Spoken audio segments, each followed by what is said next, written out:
Assalamualaikum warahmatullahi wabarakatuh. Selamat pagi, salam sejahtera bagi kita semua. Jumpa lagi bersama saya, Jaki, pendamping PKH Kecamatan Kapuas Kuala, Kabupaten Kapuas.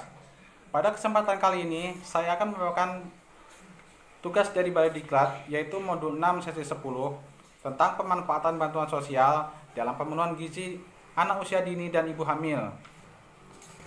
Karena di modul 6 ini ada 3 langkah, maka saya akan membawakan langkah kedua, yaitu identifikasi kandungan gizi bahan pangan yang ada di sekitar kita. Untuk itu, saksikan video berikut.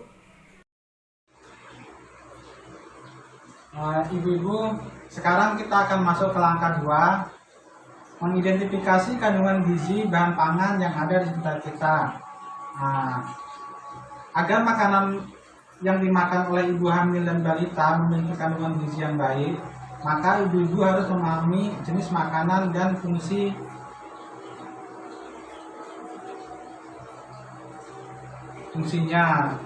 Jadi ibu-ibu itu tidak asal makan.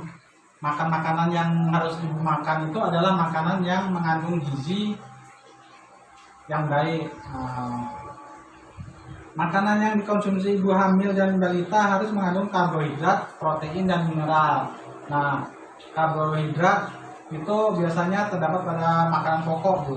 Contohnya seperti misalnya beras, nasi, Bu ya. Kalau makanan yang mengandung protein itu ada 2 jenis, protein nabati dan protein hewani. Kalau protein nabati itu misalnya seperti apa, Bu? Tahu tempe, Bu ya.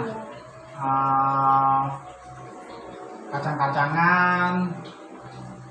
Kalau yang protein hewani itu dari daging-dagingan, misalnya daging ayam, telur, ikan, ya. Kalau mineral itu berasal dari biasanya dari sayur-sayuran, Bu. Sayur-sayuran yang mengandung mineral itu misalnya sayur-sayuran hijau seperti bayam, seperti kangkung, Bu ya, apalagi tatu, sayur kacang panjang. Nah, itu sayur-sayuran. Nah, fungsinya dari kalau makanan yang mengandung karbohidrat itu fungsinya untuk tenaga, ya, tenaga tubuh kita, ya. Jadi kalau kita makan makanan karbohidrat itu fungsinya untuk tenaga kita. Kalau makanan yang mengandung protein itu fungsinya untuk tubuh kita untuk membangun sel, memperbaiki sel-sel yang sudah mati. Jadi untuk memperbaiki sel-sel kita itu ada yang rusak atau mati, itu fungsinya dari kita mengkonsumsi makanan yang mengandung protein. Nah, kalau sayur-sayuran itu, Bu, fungsinya yang makan makanan yang mengandung mineral untuk tubuh kita itu salah satu fungsinya membantu proses kerja tubuh, mencegah tubuh kita dari penyakit. Nah, itu fungsinya, Bu ya. Sekarang saya akan membagi ibu-ibu menjadi 3 kelompok. Nah, di sini kelompok pertama saya kasih nama kelompok makanan pokok. Nah, ibu ini kelompok makanan pokok. Kelompok kedua ibu Ningrum kelompok lauk pauk. Nah, kelompok lauk pauk. Kalau ibu Nisa kelompok buah-buahan. Nah, tugasnya ibu-ibu nanti mengelompokkan apa jenis-jenis makanan yang mengandung protein, mineral, dan karbohidrat tadi ya, yang ada di sekeliling kita, misalnya yang ada di pekarangan kita gitu, nggak usah yang kita jauh-jauh, apa yang ada tanaman-tanaman yang ada di sekitar kita. Jadi itu nanti ibu isi. Nanti kalau sudah ibu tempel di sini, Bu ya. Nah, ini sudah saya siapkan. Nanti ibu pilih mana makanan yang sesuai dengan tugas yang saya berikan kepada ibu. Silakan bu, pilih bu. Dari ibu mana dulu? Ani dulu kan. Ibu Ani tadi tugasnya.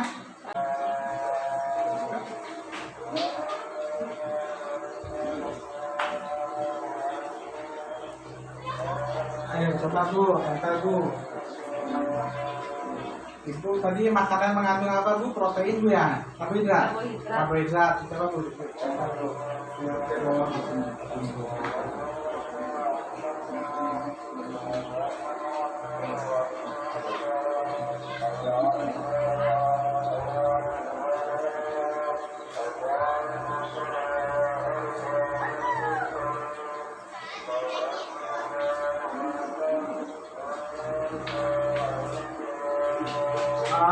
Coba kita lihat dulu ya. Yang sudah dipasang oleh Ibu Ani, makan makanan yang makan pokok mengandung karbohidrat. Ini jagung, singkong, kentang, ubi ketela, tepung sagu, beras putih. Benar lah ibu? Benar. Ibu Ningrum dan Ibu Aulia Nisa. Iya benar. Benar bu ya? Oh, benar. Oke, kita kasih tepuk tangan dulu. Selanjutnya Ibu Ningrum. Ibu Ningrum tadi tugasnya apa bu? Lauk pak. Lauk pauk ya.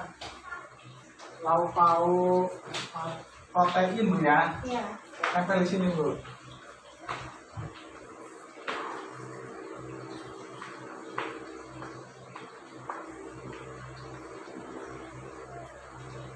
Oh, salah bu. Bayangkan bener lagi. Di bawah ini akan bener. Kalau lancar gitu. Oh, dianukan ya di sini bu, biar saya pegang aja bu. Makanan-makanan yang mengandung lauk pauk ya, yang ibu Ningrum manukan apa ini? Daging ayam, telur, ikan, Daging sapi, tahu, kacang-kacangan, protein nabati dan protein hewani. Oh ya, ini masuk protein nabati ini bu ya. Yang Ayam, hewani. hewani. Apa namanya, ayam, telur, ikan, Dagingnya belum sempat. ikan. Nah ya, nah tahu tempe ini masuk protein nabati, kacang-kacangan, kacang tanah. Ya, gimana bu? Ya. Betul lah yang dikerjakan ibu Ningrum. Oke, kasih tepuk tangan dulu. Selanjutnya ibu Nisa. Sini bu. Ini vitamin tambahan. Oh, buah-buahan tadi ya. Oh iya di sini bu. Pasang di sini. Dari bawah cover. Mineral ini di sini kita pasang yang tadi ya. Dari bawah cover.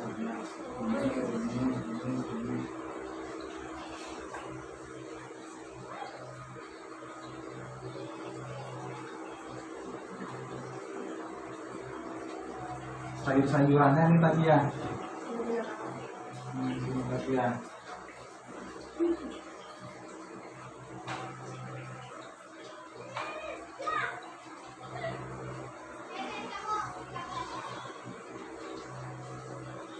Ini apa bu? Mangga, semangka, papaya, pisang, jeruk, dan mungkin jadi makanan yang ada buah-buahan yang ada di sekitar sekeliling kita bu ya.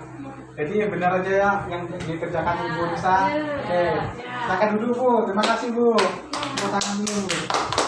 Nah, ini tadi bu ya, apa namanya, isi piringku ini bu. Ini yang harus ada di setiap ibu hamil atau anak balita. Wajib mengonsumsi makanan yang kalau misalnya tidak ada apa namanya nasi, bisa digantikan oleh sagu. Misalnya tidak ada sagu, bisa digantikan oleh jagung, bisa digantikan oleh singkong, umbi, dan yang lain ya. Jadi itu makanan pokok pengganti itu. Jadi ibu hamil atau anak balita harus lengkap makanannya. Harus ada mengandung karbohidrat, protein, vitamin dan mineral. Jadi isi piringku ini wajib dikonsumsi oleh ibu hamil dan anak balita yang memiliki anak balita. Ibu-ibu, ini ada 10 pesan menu gizi seimbang untuk ibu hamil dan anak balita ya. Yang pertama, syukuri dan nikmati aneka ragam makanan. Yang kedua, banyak makanan buah dan sayur. Yang ketiga, biasakan mengkonsumsi lauk pauk yang mengandung protein tinggi. Yang keempat, biasakan mengkonsumsi aneka ragam makanan pokok. Yang kelima, batasi konsumsi makanan manis, asin, dan berlemak. Yang keenam, biasakan sarapan pagi. Yang ketujuh, biasakan minum air putih yang cukup dan aman. Yang ke-8, lakukan aktivitas fisik yang cukup dan pertahankan berat badan yang ideal. Yang ke-9, biasakan membaca label pada kemasan tangan. Pesan yang ke-10, cuci tangan pakai sabun dan air bersih mengalir. Nah, itu tadi ibu-ibu ya, pesan untuk ibu hamil dan anak balita. Saya kira cukup sampai di sini dulu kegiatan kita pada pagi hari ini. Mungkin kalau ibu-ibu mau ada yang ditanyakan silakan. Nah, tidak ada. Kalau memang tidak ada lagi yang ditanyakan, kita lanjut. Kita tutup dulu pertemuan kita ini. Mudah-mudahan pertemuan kita ini ada manfaatnya Bu ya, dan bisa kita terapkan masing-masing nanti di rumah kita. Jika memang ada salah, saya mohon maaf. Wabillahi taufik wal hidayah. Wassalamualaikum warahmatullahi wabarakatuh. Waalaikumsalam warahmatullahi wabarakatuh.